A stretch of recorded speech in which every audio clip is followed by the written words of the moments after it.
YouTube first.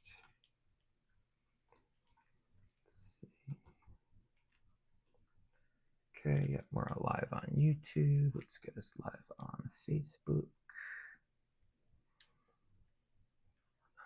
Where do I go? I forget. What are you missing here?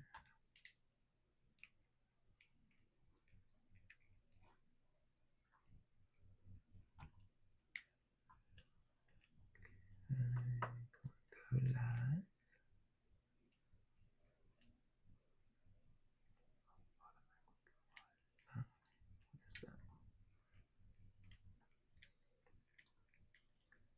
Okay, anyone on YouTube checking us out, just give us a minute. We're setting almost fully live everywhere.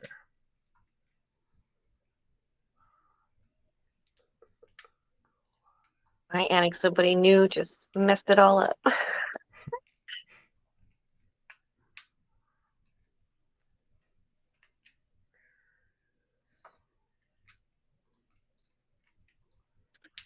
Come on, where is the button on Facebook?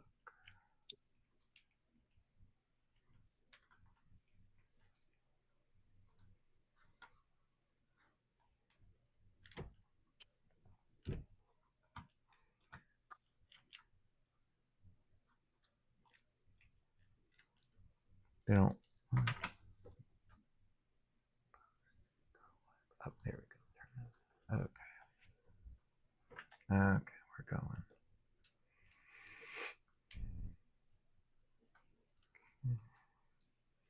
Going live on TikTok or Facebook. And then, yep, okay, we're live on Facebook, and now let's get on TikTok, which should be quick.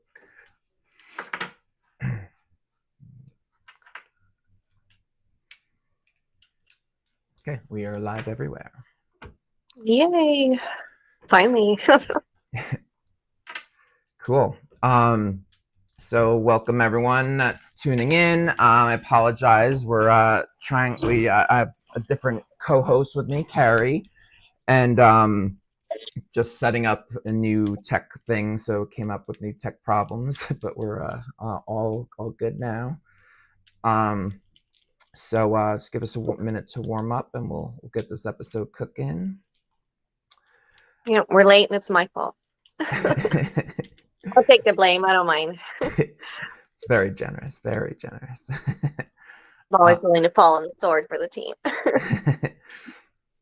But yeah, so this will be good. Just trying a new approach. Well, Liz, our other co-host, is on vacation this week, so we're gonna try a different dynamic. To be good little changes and see what we could adopt, as we're still kind of learning the ropes of like what our live selves look like in our episodes and everything. So this is a good approach to try a different approach for people. Yeah, we've always wanted to, expand out and have more people on, and it's finally a good opportunity to take it. Yeah. And then also with that, yeah, we're gonna start having different guests on the show, even outside our organization. We're been chatting with different organizations that will eventually have guests. They'll have guest appearances as well that we're excited about. So a lot of things coming down the pipeline here. Yeah, we'd like to see a panel like to where we could all just have like, big discussions and quasi arguments, but adult arguments, I guess. So those are always fun to watch here when I go on TikTok and watch the other ones. It's the panels is where you get all the excitement. Yeah. Random people jumping in. Yeah, totally. But those are usually late night. Can't do that during the daytime because most people are working and they can't have those discussions at work. Yeah, true. But yeah, so welcome. I see a couple people have been popping in, so appreciate you guys checking us out here. We're still just kind of warming up, but we'll get started pretty much in a minute here. Guess kind of we're already started, but just getting cooking here. In today's episode, we're going to talk about how our mission at FiNC, like a lot of people think that we're a liberal organization or a Democrat organization, and we really want to show that we're what we call politically agnostic. It's more than just nonpartisan. It truly, we want Americans to be represented. We're building a system where it doesn't matter if you're left, you're right, you're third party, no matter what your belief is. Our goal is building a better system that represents all of us.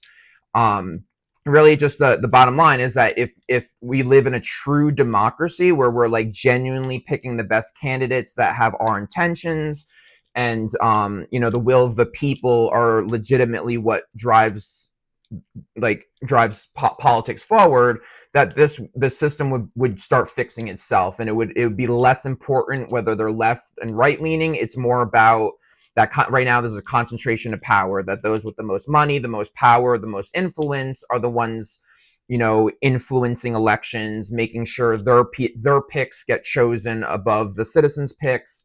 So if we can build a system that actually truly empowers the people, this would really change the system from the bottom up. Just brings a whole new way to do it, because right now it's very divisive in this country. But if we just realize that we're all kind of on the same side of we don't feel represented, we don't feel the system's working, we don't feel the system's fair. Let's just start there. That is the common denominator that can bring us more together. And regardless of where you stand on specific issues, this overall kind of umbrella mission works regardless of what you believe. So even if you and your neighbor disagree on certain policy stances, you both can come under this umbrella of you don't feel represented, you want the system to change, you want it to be more democratic. And so that's fundamentally what we're all about here. And that's why I was saying, that's why I enjoy FiNC, is because you guys are across party lines. It really doesn't even matter about what party you're in, and I'm living proof of that. We're walking our walk by working together, people who have different where we started from, and it's just a beautiful thing. Yeah, so Carrie here, she identifies definitely more right leaning, more libertarian would be your main label. And in this organization and movement that we're building, we have people across the aisles, everything from further left, centrist left, Republican, libertarian, people identify as anarchists. And that's the beauty of what we're doing, is that we're not separating by your political belief system. Again, that even with the left, there's such divisions on just specific policy stances that keep them divided. And just everything, as I've been learning more and more, as I've been working on this mission for about 3 years now, people get so extreme of oh, this is what I believe in, and then, oh, you only agree with 90% of what I believe in, now we have to be mortal enemies. And it's well, we're never gonna overcome the problems of today if we're all that specific. In some ways people are going to want to push their policy stance, but if we could have one umbrella goal where we're going to build this infrastructures we call digital democracy, which will end up being a citizen-owned one-stop shop for all Americans to be represented. You can fight for the issues you care about, and it'll be built to find independent media that agrees with you, politicians that agree, political organizations, and of course other citizens. So we want to build the infrastructure so you can grow and develop the solutions you care about, the political beliefs you care about, but still have this overarching umbrella infrastructure. So, yes, there'll be other people that you don't agree with in this system, but the umbrella of it all is being truly represented, giving people a true voice, every citizen a true voice. We envision a world where every citizen is heard, every journalist is free to speak, every politician is visible, and slowly overcome not just a politician winning because they spend the most money, but because they actually resonate with the American people and earn your vote instead of just buy your vote, essentially. Yeah, I've always had a problem. I don't want to say a problem, but I've never really liked labeling myself, Republican or Democrat or anything, because I voted all over the board, like I vote for who I like at the time, who I think is going to do the best job at the time. It has nothing to do with their party. And, it's like if we could all have that same mentality, that's the biggest problem. Like you're saying, if you're stuck in whatever your party wants, you're not fully getting represented because everything that you have to agree with everything that party stands for. And I don't think there's probably a very small percentage of people who actually believe everything their party stands for. And that's the problem, is that, we're not able to make those little changes in our mindset without it becoming this big deal or getting kicked out or people hating you. And it's like, come on, we need to get past that. We are well past that in our society, but yet politically we're not. Yeah. And that's Yeah, totally. Yeah, I mean, like you're saying, I mean, nowadays most people identify outside of the two parties more than one of the other parties. For the first time in modern history, people are identify more as like an independent or third party than they do specifically a Democrat or Republican. A lot of people, they're but just, you still have to register one or the other to participate in primaries, and that's why, the numbers of actual registered independents aren't as high as people who say they identify as one. And that's where people they point to that, oh, well, there's not that many registered. It's like, well, it's because we're forced to register as one or the other. But if you talk to people, you'll see where they're at is more middle ground versus far right, far left. Yeah, totally. Yeah. So yeah, like Carrie's saying here, I mean, like poll after poll shows that most people identify as independent or third party. But like she said, like in terms of register, they're still more in the two parties. But also it depends on state by state. I don't know the specific states offhand, but certain states have now more independents registered as independents than they do the two parties. Part of the mismatch is like, a lot of people think that assume their party is fighting for what they believe in. And then there's always these excuses of like why the party couldn't get all they wanted. And like, oh, they tried, they just couldn't get enough votes, or, the other party stopped them, this or that. And it's like, I understand how that could be believable, but like it's by design. It's meant to do that. They can't, of course, a politician, they have to seem like they're fighting for you, or else they won't get reelected. So they have to seem like they did everything in their power, but that it was beyond their power.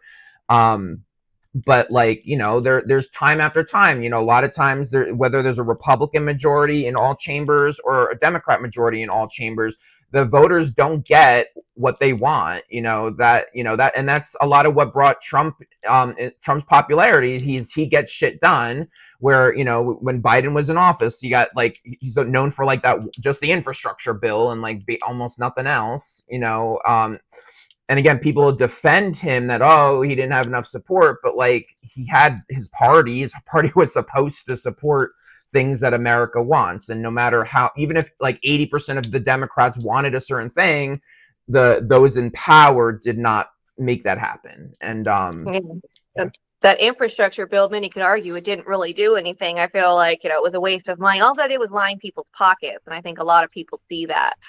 And like you're saying, like when they're promising you stuff, that's where I feel like, Trump is different from other people, because he was promising some specific things, things that he knew he could somewhat follow through on. Like, I know you've used this a lot, like, the left will say better health care. It's like, well, what does that mean? That's a very vague promise. And, people like, we all want that. I mean, I want that, even as, someone who's more right-leaning, like, I want that, but what does that mean? To me, that means figuring out the cost, how much, because everything's so expensive, like figuring that out. Because if we could bring the cost down, like it would be cheaper to give everybody health insurance if it wasn't overpriced and, they're triple charging you for different things, fraud, waste, like that's in essence where it always comes down to me. It's the money, especially considering the money comes from us. Like, you're stealing our money for taxes, so we want to make sure it's used properly. And that's where we should all be able to agree on, but we don't, because, oh, my party is better at managing money. It's like, no, they're not. They both suck, because that's why we're in this position we are today, because they both failed us. They're both more interested in lining their pockets and, making their big donors happy versus doing what us little people want and need. It's not even about want at this point. It's a need. Yeah, totally. Yeah, I agree. And that's part of like, a lot of people are waking up to this, that the bigger issues up versus down. That's what we're coining it as digital politics. But the real issues up versus down.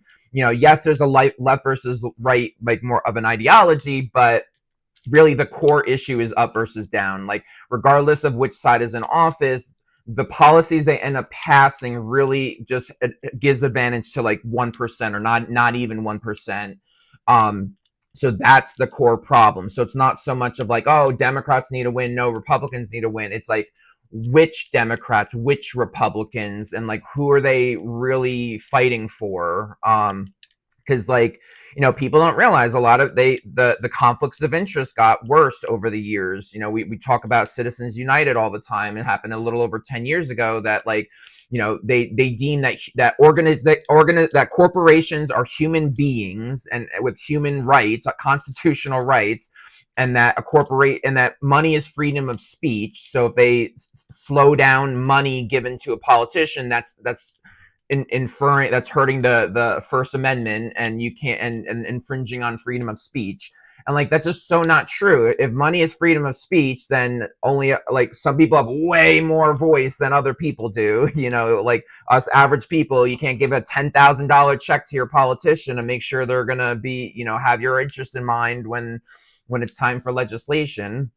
So that was one of the biggest distractions For me, I was like, the mind-blowingness of how money can get the same rights as a person. Like, that's a slippery slope. Like, where is that going to end? I'm surprised that envelope hasn't been pushed more. Like, I think I remember hearing like a mountain got human rights or something like that, somewhere ridiculous. And it's like, okay, there's got to be a limit, especially when it comes to the power that they get. Like, you can't give that much power to an object that doesn't have its own mind, that can't do its own thinking, because it's always going to be controlled by somebody else. It's never going to control itself. Yeah, true. Yeah, obviously. Yeah, it's such a great point. Even if like, this gets too deep, but like, consciousness, like a corporation doesn't have a consciousness, that doesn't have its own wants and desires. So how could it be a human being?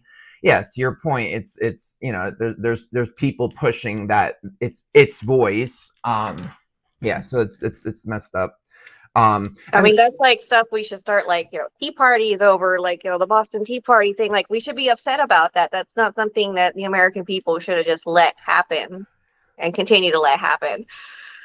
Yeah, I've been thinking about the Tea Party a lot, because I know a lot of people don't know this, that the Tea Party started as a real grassroots organization, or movement. And I know some people hearing this on the left would still not agree with it, but it had a lot of initial great ideals, and just over time is mainly I haven't dug in that deeply, but I know like Koch brothers and other big corporations just flooded their money into, because they actually saw it as a threat. They saw it is grassroots, and even though it is right leaning, it was going to hurt the bottom line profits of the richest people. And so they flooded money into it, and then slowly shaped it to what they wanted it to be. And then I guess now it's kind of it lost like for a while it was like one of the biggest influences on the right. Now you don't really hear as much about the Tea Party, but I'm sure there's plenty of people that are still big in that. But at some point I want to look into like, I'm thinking that the infrastructure that FiNC wants to build would help it go back to its original roots of what it intended to be initially, which was a lot more respectful and more advantageous for more people. Yes. So thinking like how they could start that without any kind of accountability measures built into it. A lot of the times when you're starting something, that's always something that they forget to, put into that package or build into the program, is accountability about where the money's going, what happens if things aren't getting done right. We have we have no recourse for when it's not going the right way. And that's the same thing with all politicians. We have nothing other than voting them out, but that doesn't even seem to work because they still have their, their little base that they know are going to vote for them, and it's very hard to get more to vote them out, especially when they got all that money and power behind them. Like, they can just do all kinds of commercials, smear campaign against you, and people will believe it because people like them sound bites. And if it sounds good and believable when they hear it, they're going to repeat it over and over and over and over, and then there you go. Nobody's going to listen to you anymore. Yeah.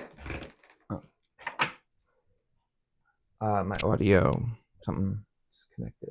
Sounds fine. Yeah. Oh, I'm good. It's back. You're like, I'm just hearing beeps. But yeah, so true what you're saying there.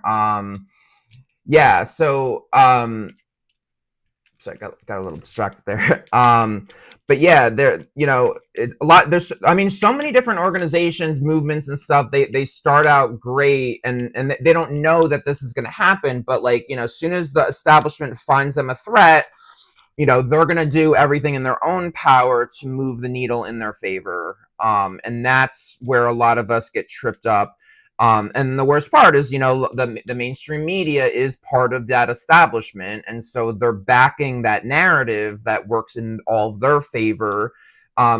It's not even necessarily like there's this mass conspiracy under one or 10 people. It's just that, greed and the status quo of you're doing really well right now. You wouldn't want to shake up anything. You don't want to change things that might, affect your bottom line. Even if it's going to help other people, you don't want it to hurt yourself. So that's their common interest that really keeps them wanting to keep things the same as they've been. So it's partly that, and it's also partly that, the system itself is the problem, and it's not like they consciously built it the way it is. It kind of just came out, it evolved this way, the way, as capitalism grew, and then those at the top just gained more and more power. It just kind of happened this way. It's not like one person can wake up, gain a conscience, and then fix things. One part of the establishment wouldn't be able to just change it themselves. So it's it's a big, it's a big monster. It's not controlled by one or even a handful of people. It's thousands, maybe low millions of people that are wealthy, and they want things to work in their favor, and they have the power to influence it in their favor. A lot of billionaires, the cool thing to do in the last decade is to buy out media and use it for your own benefits. So most billionaires, each of the top billionaires, have at least one media outlet that they own, and then they can shape certain narratives to their favor. And so that's a lot of what gets dangerous about all this, is that being able to influence, we always want to make it clear, we're not here to just attack rich people. Rich people, if you work hard, you earn the money, that's fine. But once you start you have the power to manipulate truth and manipulate the narratives in your favor, so that we all vote in the way that works for you, and do actions in the way that works for you. That's dangerous. And then that's really that's part of the fundamental issues of what's going on right now. They talk about with the No Kings, when we had some people on our team went to the No Kings protests, and we want to make it clear that it's not just, it's not even just inside government. It's everyone it's that general concentration of power, those that can influence people's narratives, our realities, what we know as truth is being manipulated. Most people even listening to this, you'll admit that the other party's news manipulates their citizens. You might argue that your own media doesn't, but the truth is, if you're listening to establishment news, both sides are manipulating it. We always encourage independent media. Not that they're all perfect, but there's a lot of independent media you can find that are more objective and trying to give a more accurate truth. Yeah, when it comes to those protests, you can't even, for me, I don't trust any of the numbers that come out when you see oh, there's this many people there, then there's this many people there. Well, they like to show pictures of different protests that had more people or whatever. So it's nobody trusts the media anymore, and that's really sad that you can't even trust news to give you news without any kind of spin. And that's why we're in such a bad state, because like they know that if they get you upset, you're going to go out and be on their side, but you're going out there half cocked with not good information.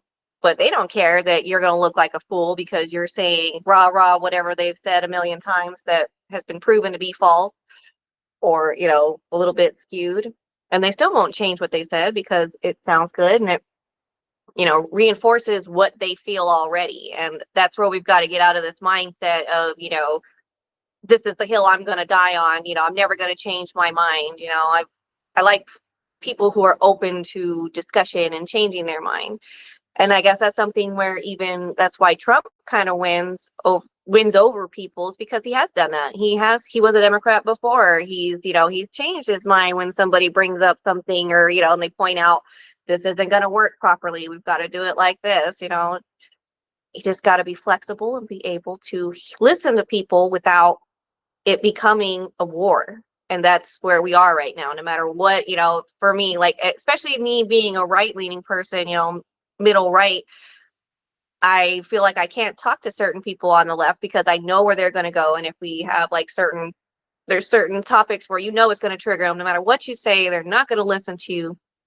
They're just going to call you, a Nazi or whatever, and be like, yeah. And it's like, well, I would love to have this discussion with you because maybe I'll learn something from you, from your point of view, something I haven't heard. But you're not even giving the right that opportunity because you're just immediately shutting us down. And it's like, well, we want to have this conversation. They've got to want it too. Yeah. Yeah. I mean, that's a big problem, for sure, that like, yeah, we all need to start learning how to, hear each other's sides and all that.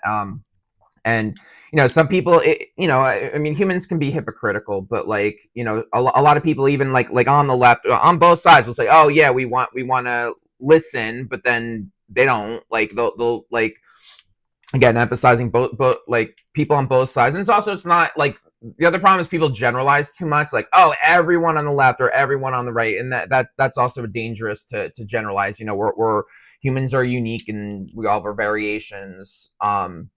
But yeah, like Carrie's saying, I mean, even like one of our solutions that we're doing is called action clusters, and that's the idea of like kind of putting your lens aside, whether you identify as a Democrat, Republican, socialist, anarchist, like whatever your label is, kind of put that aside for the moment.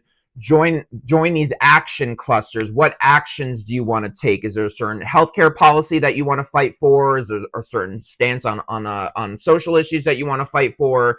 And we want to help you meet people that agree, that want to fight for that action, regardless of what their label is, what lens they have.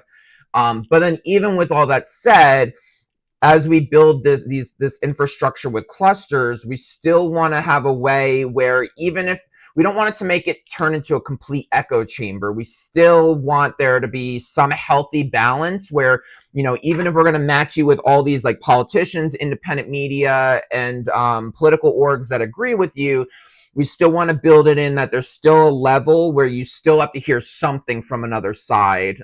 We don't totally know what that looks like yet. That's part of like, as we do focus groups and polling with citizens, we want to have that conversation with you as America. But we want to learn of like, I don't know if it's like, once a week you have to hear a point from the other side, or, there's some kind of metric that we could build into this infrastructure where like, yes, you're going to be empowered with all these tools to organize, but then you also still need to hear something from another side, just in case you might hear something that, triggers something. Oh, I need to learn more about that point. That might make sense. That might change some point of view that I have. So that's part of what our solutions are looking to do. Because like the echo chambers is rough, because there's always more to every story. Perspectives. We're all limited to our own perspective, our own views, our own understanding of reality and facts. And we've all been manipulated all our lives. Like, it's hard to admit that. And I'm not saying like we're all just like mindless puppets, but we've been you turn on the TV, you're manipulated. Holidays are all like now all about marketing and buying shit, and so we've all been manipulated, and it's hard to discern what's true and where have you been manipulated, where's the facts. So it is important to hear other perspectives, because somebody else might have more of a grasp in a certain thing. Maybe you have the right stance on one issue, but then maybe you have a misconception on a different issue, and then somebody else can bring light to that other issue, and maybe it can change your mind. And that's part of what we're trying to build too, of not being ashamed to change your mind. That it's okay to change your mind, and be open to if you're hurt, if you hear new facts or a new point of view that makes sense, it's okay, to kind of change a view there. Yeah, I'm definitely looking forward to those action clusters really, coming to reality there, because like for me, like, I'm not someone who's necessarily for Medicare for all or, health insurance for all, but I would be willing to join that action cluster, because in the end, like, I do want everyone to have some kind of health insurance and be able to afford it. So I would love to put my energy into helping that cause and seeing the numbers behind it. Because I feel like a lot of the times we just say these things. It's like, oh, I want this, I want that. It's like, but we've got to figure out how much money this is going to cost. Where's the money going to come from? There's a lot to it more than just, I want, make it happen. And that's where a lot of people, they just don't want to spend the time to look at this, because that's where it gets into the nitty gritty, and they're depending on those in power to do that. But those in power are not doing that in a way that's going to be beneficial for everybody. They're just benefiting themselves. They're like, and telling you what you want to hear, but we need to see the real information and be able, because like, we can't guide our government if we don't know what's actually happening. And, citizens need to realize that it's our responsibility to be a little bit more involved. I always joke with people, it's like, well, if you're going to complain, don't complain unless you're getting involved. We can all sit here and, make comments, but it's like, did you vote? Well, then don't talk to me if you didn't vote. I don't want to hear it, because you're not out there doing anything. You're not even voting. You're the easiest, simplest thing to do once every 4 years for most people, and you don't even do that. And that's just where, this country needs to get back into just being involved in that. Like, if we were involved in our politics as much as we were our Facebook accounts or our TikTok accounts, we would be in a much better position. Yeah. No, all that has such valid stuff in there. Somebody keeps saying there's it's a shame, but like American Idol has like a more democratic way of choosing their people than our current election system.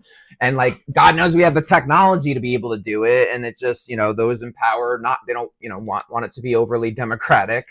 But yeah, like a lot of what I like what you're saying, like your example right now, like, before we could have a stronger government, we need that trust, we need that accountability. Like, that has to come first. And what actually is serendipitous is like, that is what both sides would also agree on. Who's going to say, no, you don't want government to be accountable? Both sides, just the party leaders, like everybody on the lower levels, we can agree on that, but we also can't even get together enough to say, hey, I agree with you on that. Like, that feels like you're betraying your party by, agreeing with the other side, going, we're having a problem here, we need to fix this. Mm-hmm. Yeah. So like, I a lot of for several years I followed the progressive movement a lot, and there's a hypocrisy in it that they have to like, not even necessarily a hypocrisy, but there has to be like a chicken or the egg thing there. So like, a lot of them talk about, the problem, which FiNC agrees with, that the problem is, concentration of power, money in politics, all that stuff we 100% agree with. But they spend a lot of time saying how broken the system is, but then say the solution is more government. And like, maybe that would be true in the long run, but first needs to be accountability and transparency. That you have to show that we can fix the system first. Then maybe more Americans will be open to a more left, stronger government situation. But like what Carrie just said with Medicare for all, if we just like, imagine if like, like somebody like Bernie just managed to force themselves through the system by popular demand, but just barely by a hair managed to force in Medicare for all, which the voters wanted, but the system isn't fixed yet. They would, by design, by the way the system even works, as soon as the establishment has their power, they would purposely make it crash. They would purposely make sure it fails so that we repeal it, or we have it, but it only favors those at the top. So it's like we need to change that brokenness first, and then more people might be open to to having those things. But like, I hear this a lot of times, especially on the right, that like, look at our government programs in this country, and they're so faulty. There's so many redundancies, inefficiencies. They're so low tech. And so, people are going based on that experience that, it makes people not trust the system. Like, look at all the waste, look at all the, distrust, no accountability. So that needs to be addressed first. And again, the beauty of that is that if we fight for that first, that's something that's non-divisive. Both sides would agree. We want accountability, and both sides, voters, not those in power, like Harry was saying, but most people across the aisle would agree on fighting for representation and accountability and money out of politics.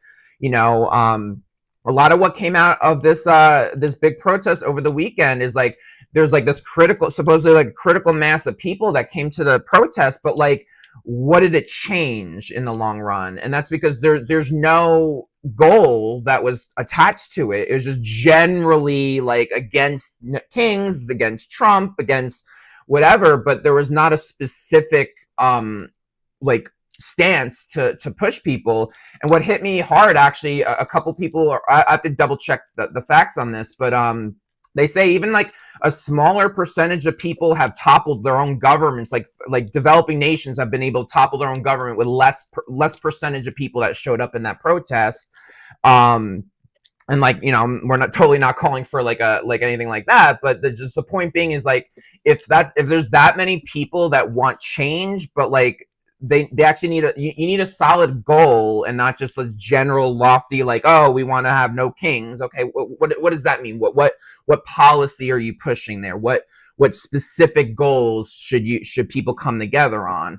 And so that's part of what we want to do at FiNC, is like help, at the very core, what we can do that we all agree on is we want representation, citizens feel unheard, money out of politics, things like that.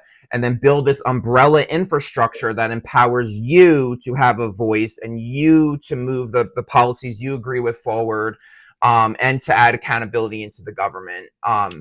So that's what we're fighting to have, that as the core goals that can really unify a mass amount of people.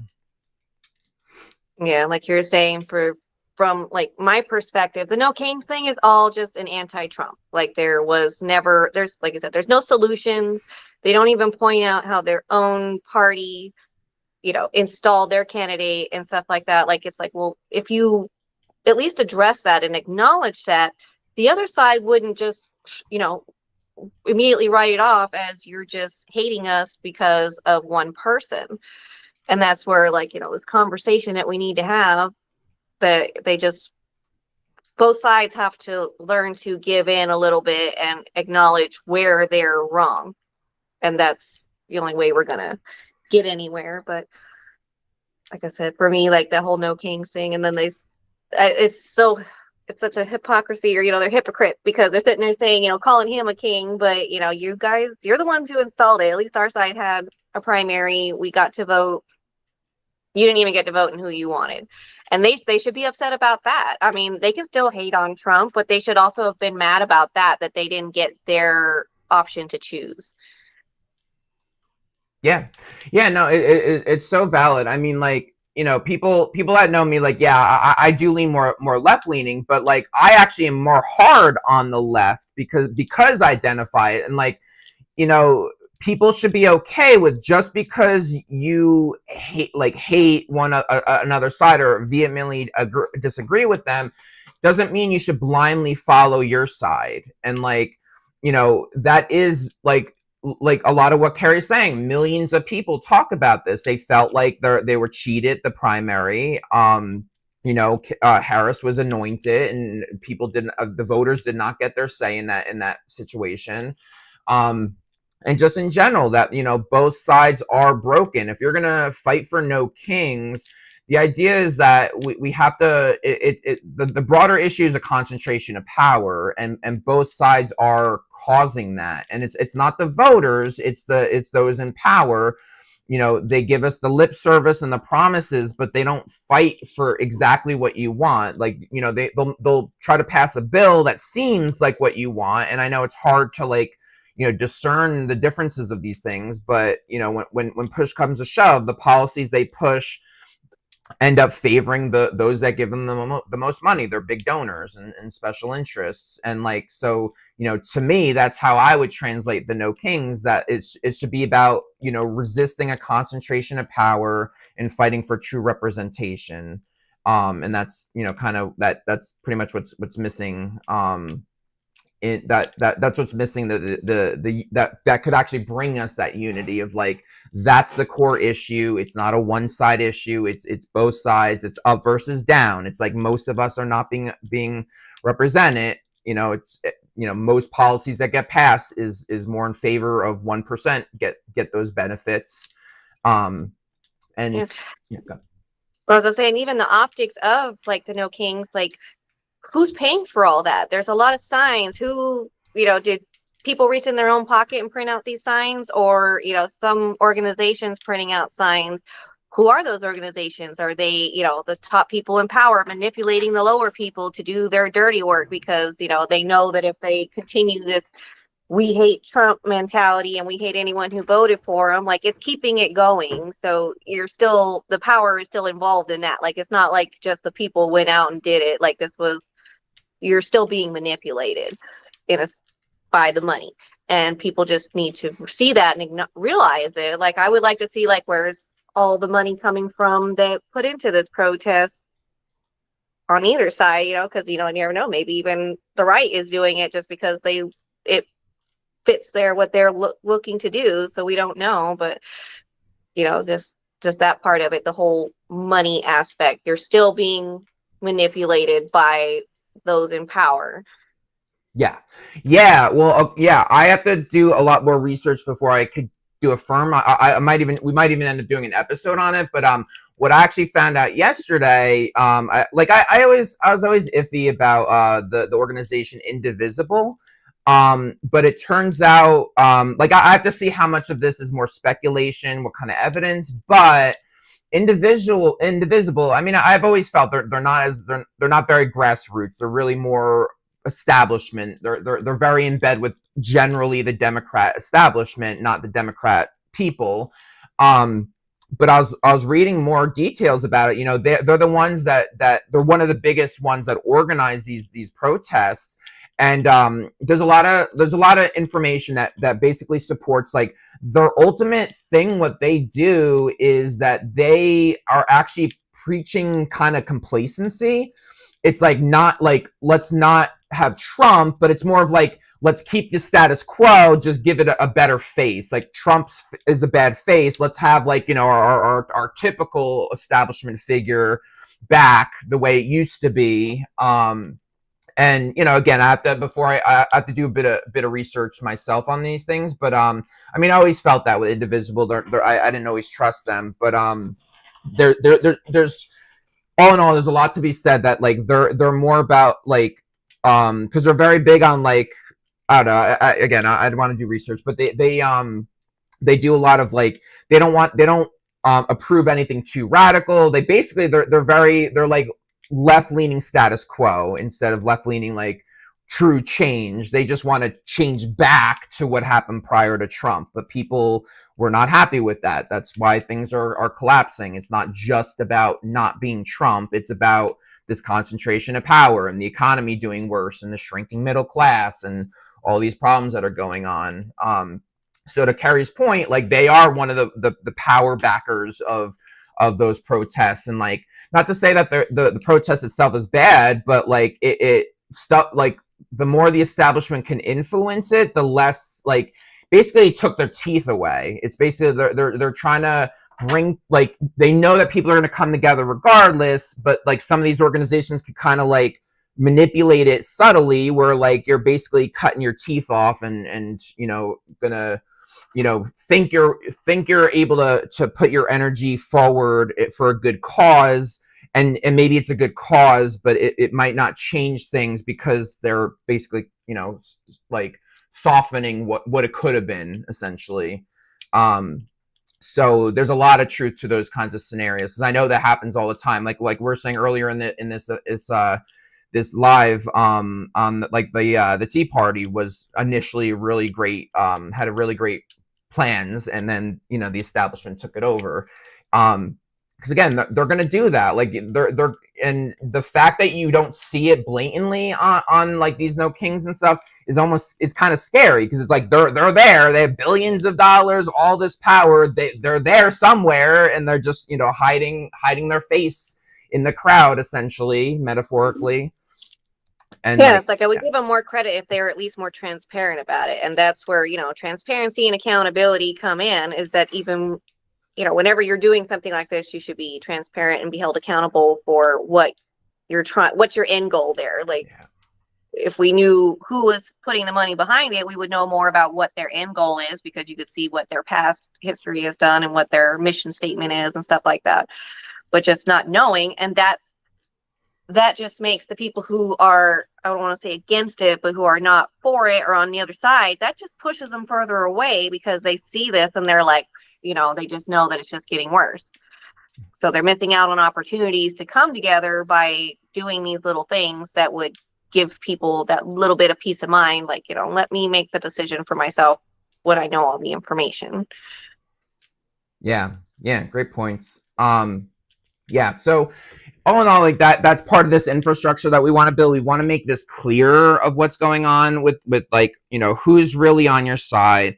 Because again, people, I see this so often, both sides turn to somebody they think is their friend and they're not. And like, that's our biggest threat. That is what's hurting all of us the most, is that, it's that wolf in sheep's clothing kind of a situation that, it's the same thing that can be said for those on the left that talk about like Trump voters. Like, the voters are being manipulated. If you feel like, he's a bad thing, like the voters think he's doing something that maybe he's not doing. But like, it's both sides, but it's true on both sides that like, who's really on your side. And there are good candidates in there. It's not the majority of either side, but there are good candidates out there. And, we're finding easier and easier ways to help Americans identify it. But it really just boils down to like, who's funding their campaign, who's keeping them in power, who is promoting them. Like, that's important, because like, if a certain industry is giving a politician like $10,000, there's a catch. It's not going to show on paper, but there's a catch. A certain business is not going to just give $10,000 of the goodness of their heart because they believe it's genuinely better for society. No, they're going to get a return on that investment. They know they're going to get money back by the policies that come out of it. But if there is more transparency and accountability, like, they could give whatever money they wanted, but the person who got it would just have to say, yes, I got this money. This is how much I got. This is where it's going. And then, it's public knowledge. And whenever they come up to a vote or whatever, people will obviously see whether they're voting in favor of them or in favor of what is actually right for the people the citizens versus, your donors. Yeah, exactly. Should have to like wear like logos on their suits. I think I've heard somebody say that before. Like, whenever you're on a debate stage, like, all your donors should have to be like a NASCAR thing. Anyone who's sponsoring you should have to wear it. It's in full view so nobody forgets it, because it's easy to forget, and it's easy not to, visit open secrets or whatever and do this research, because you're just assuming that it's all going to be good, but it's not. And that's part of the issue. Yeah. No, I mean, that would be so perfect, like you're saying, if it's just that straightforward of like, who's funding their campaign. like one of our main goals with FiNC and the digital democracy platform is to make it easier for Americans to see that money. Carrie just said, right now you could go to opensecrets.org. It does give you a breakdown on people's funding. It's definitely the best place at this stage to look at funding on a candidate. It's just not super easy to use. It takes a little bit of navigating to use it.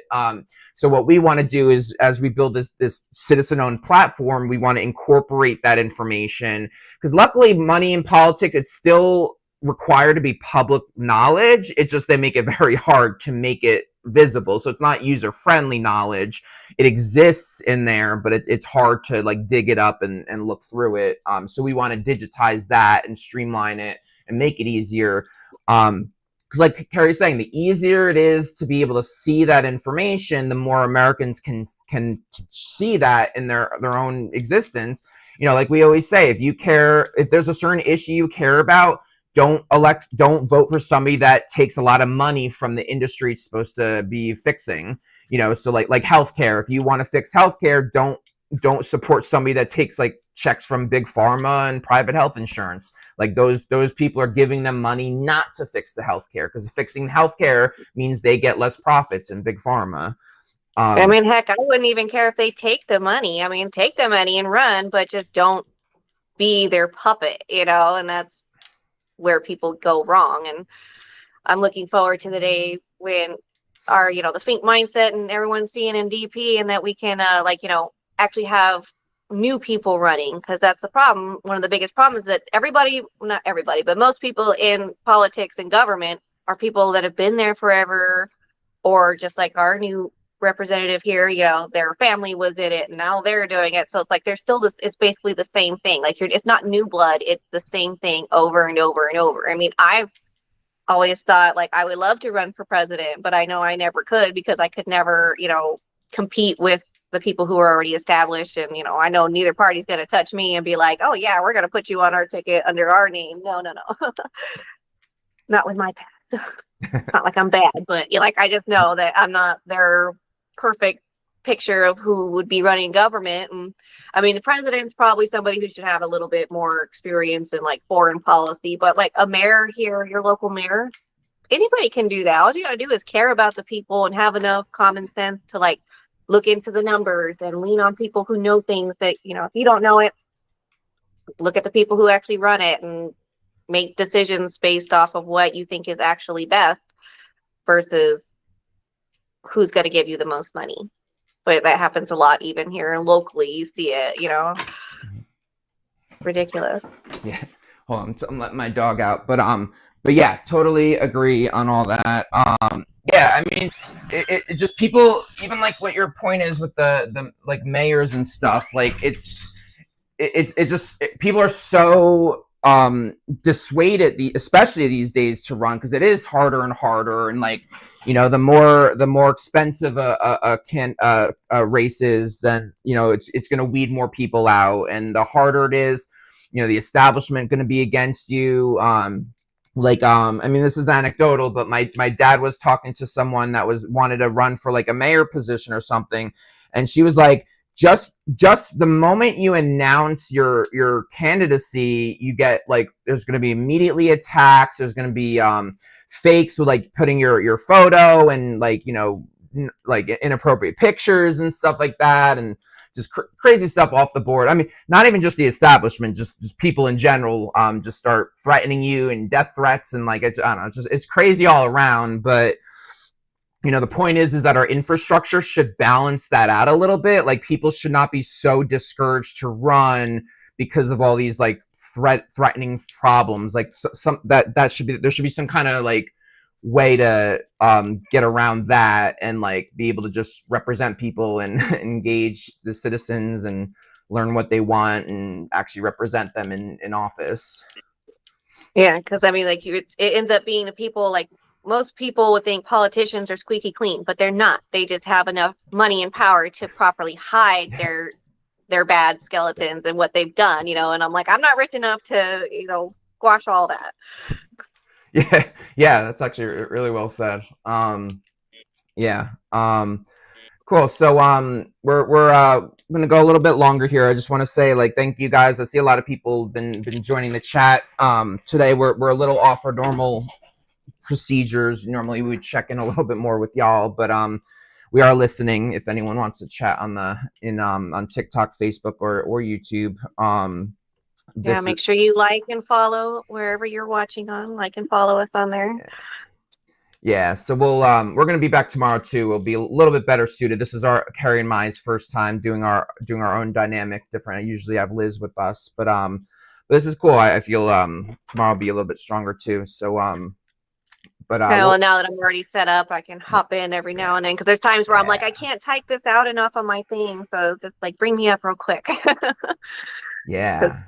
TikTok does limit you in how many you type, so I gotta like make it like 5 different messages. I'm like, this isn't cool. I could just say it and it would be done. Yeah, no, I'm excited about this this new some of the tech stuff we've worked out today is actually going to help us in our future as well. So again, we're going to have a lot of guests coming up soon. We're working with this organization, Main Street Party, who's doing a form of digital primaries. So we're going to have them on here soon. Just talking to a lot of different reform organizations, political parties, like alternative political parties. Again, we're what we're doing, like part of what makes us so radically different is that we're trying to build an umbrella movement, or we're calling it a meta movement, a movement of movements that works across political differences. So whether you're left, you're right, you're third party, you're independent, like the bottom line is that all Americans should be represented, everyone should have a voice, and we want to build infrastructure that actually makes that happen, because it's like the battle is a concentration of power. You might think that only one party is the problem. It's both. It's a concentration of the power. It's not the voters, but it's those in power. They make it hard for others to come in. I mean, like even looking at virtually 100% of incumbent senators get reelected, like virtually 100%, while their approval ratings right now are like in the 20%. So like, I mean, even like Chuck Schumer, the Senate House Democrat, or Senate Democrat, has like an average of like a -12 approval rating, and yet like 100% chance of getting reelected. And has been reelected many times. It's like, that's just ridiculous. Yeah. I like to see like the voting numbers there, like how many registered voters are actually voting. Yeah. Why are they dealing with that? Like, why aren't they paying attention? Especially considering it's a very important seat. People who are in places like that where they know that they're going to have this important position, like you have a higher duty to make sure the person in your district or who's going to be sitting in that seat is actually representing you or the people of that area, and that's the problem, is that a lot of people don't even know what's going on in their own area. I feel like sometimes our mayor has no idea what's going on. It's like, have you ridden the bus lately? Have you been by a bus stop? Do you know what's happening? We're acting like we don't see this. Yeah, no, that's such a great point. I agree with that. Yeah, like the Senate leader. Yeah, that's a hugely important role. So yeah, great point there. But yeah, it's so abysmal that like their approval rating numbers are so low on both sides, Democrats and Republicans, and yet can get reelected again and again. Like, if you disagree with term limits, we respect that at FiNC, but like not when you have a 20% approval rating. Like that should be a no-brainer that somebody should be able to replace you. But the system is so broken and so in favor of the status quo that even with a 20% approval rating, you still have a near 100% chance as a senator to get reelected. The House, it's still like 95%. Something, I don't have the exact number on me, but like 95, 96% chance of getting reelected in the House. Like that should not be. There should be competition, whatever side of the fence you are. Like democracy would be competition. They need to strive to be strong, to like, earn your vote and continue to be in your favor. And like, so the numbers are just so low. And again, it just kind of the top, one of the recurring themes of today is just like, we have to acknowledge, like, even if you think the other side is worse, like we have to put a mirror to our own, to everyone. I mean, everyone, like, I mean, I always grew up, I'm always about self-reflection. No matter what's happening anywhere, you should always reflect on what's going on, in your personal life as well as a society. And obviously both sides, like we're the things are falling apart. You can't blame only one side when the power gets flipped every 4 or 8 years, and then neither side's fixing it for a couple decades now. So yeah, I feel like there's a teeny bit of blame on the founding fathers for not, like, thinking ahead, because I mean, I guess they never really thought, oh, who's going to get reelected or even decide to run when you have a 10% approval rating. Like, that should be built into there. If you do not have a certain amount of approval rating, you shouldn't even be allowed to run for reelection. Or if certain things happen, like, there needs to be a trigger point, and that's something where us as citizens, like, we should push for that. We should push for some kind of requirements or description of your job, things that you have to do in that position, rather than just nothing. Because, like, I know they take their oath to defend the Constitution, but like, that's such a vague oath that it doesn't really guarantee representation of the people. Mm-hmm. And that's where we've lost out. We need to push for something like that, because that's in the end, that's the only thing that's really going to make them change, is if they have a requirement to do so. Like, nobody's going to just do it on their own, because like you said, they're not going to lock their own cage. They're not going to stop lining their own pockets unless something makes them. You have to force them, and then hopefully after enough years of that being the norm, we won't even have those people anymore, like, involved in government, because they'll have just faded off because they realize they can't win or can't succeed, can't just come in and be like, oh yeah, I'm rich for the next till I die, basically. And that's just not right.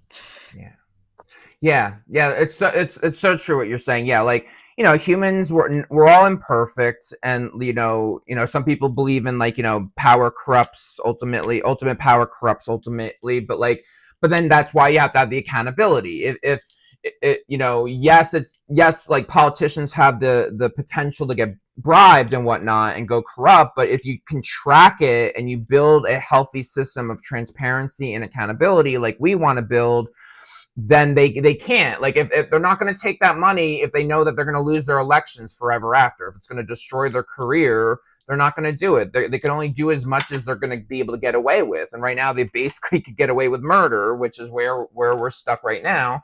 But you build that healthy system of accountability, all that changes. So it all starts with accountability in government. That's like, if we're gonna, like, narrow down our mission in one, it's about accountability in government, and basically holding them accountable to represent America is kind of the core of it all. Yeah, so I guess we'll wrap up. Carrie, is there any last words you want to say, and then I'll say my last things. I had something, but then as soon as, like, I started to talk, it just went right out. But okay. I hate it when that happens. Like, deer in a headlight moment. I don't know. I can't remember. Definitely, I enjoy, being on here and having this conversation. Usually we have these conversations, just us or in our little group, but it's nice to have it where other people can hear, and hopefully there's a lot of people that agree and like what they're hearing and join FiNC. Come be a part of this discussion. We need you. We need more voices. We need more people to come in and want this kind of change. Whether you agree with me, whether you agree with Travis, or whether you agree with somebody else, like, we want to hear that. I want to hear other perspectives, other ideas, and that's just what we need. And please come join us, check out our website and see what we've got. Cool. Yeah, that's great. Yeah, we totally agree with her. We need more voices. We want more perspectives. I think we're all about, like I was saying earlier, we all have different perspectives. We all have our strengths. We all have our blindnesses. We can't all see everything. So a true healthy democracy is by integrating a lot of different perspectives, different beliefs. It's not going to be one ideology controlling the whole country. That's going to go sour. It has to be different perspectives, different ideologies, people challenging one another. That's ultimately what we envision as the future. again, like basically what we want to be basically like a civic utility company, plugging everyone into democracy, giving every American a voice. So guaranteeing that, you know, every candidate has a voice to be heard, every citizen can be represented, even in a home for independent journalists, just somewhere where you don't have to be approved by the establishment to have any kind of influence or being part or joining the government and all that. So learn about our mission. There's a lot of pieces to it. That's why it's kind of hard to wrap it up in a nutshell, but check out our website, futureis.org. And then our handle everywhere is futureis.org, all one word, TikTok, YouTube, Instagram. You'll see a lot right on our website. We have all the different connections. But we're growing. We're connecting right now to different allies, to like reform organizations, politicians, political orgs. We're about to be on some podcasts very soon. So a lot of good stuff's happening. And we'll also see you tomorrow. We'll be on 2 p.m. Eastern, 11 a.m. Pacific tomorrow. It'll be a little bit smoother now that got our tech stuff straightened out, and also building our dynamics as Kerry as the co-host. I enjoyed this back and forth. I just want to correct you though, because you said on more podcasts. You've already been on some, and they can also go rewatch those on YouTube. We have the full ones posted, and then even I think on our site we have it linked directly to the original podcast site. But you can go watch those there. Some of them are really good. Yeah. So to her point, we've been a guest on different podcasts as well. We're also gonna have guests on our podcast soon. So a lot of good stuff coming forward. And again, we are very different. I know a lot of groups try to say that they're different, but like the more you learn about our mission, it's something that could really move society forward. Because again, we're not pushing people to believe something that we believe. We're empowering people to be able to fight for what they believe in, and move a solution forward that they believe in, and not relying on those in power. Because like we all know, it's a concentration of power, and that includes, unfortunately, most likely includes those that you support. Even if it's the lesser evil to the other person, there's still people that they have their conflicts of interest and special interests that influence them, and it's a system that we need to overcome. So thank you guys for joining, and we'll see y'all tomorrow. Okay, give me a sec to get us off. Ending TikTok.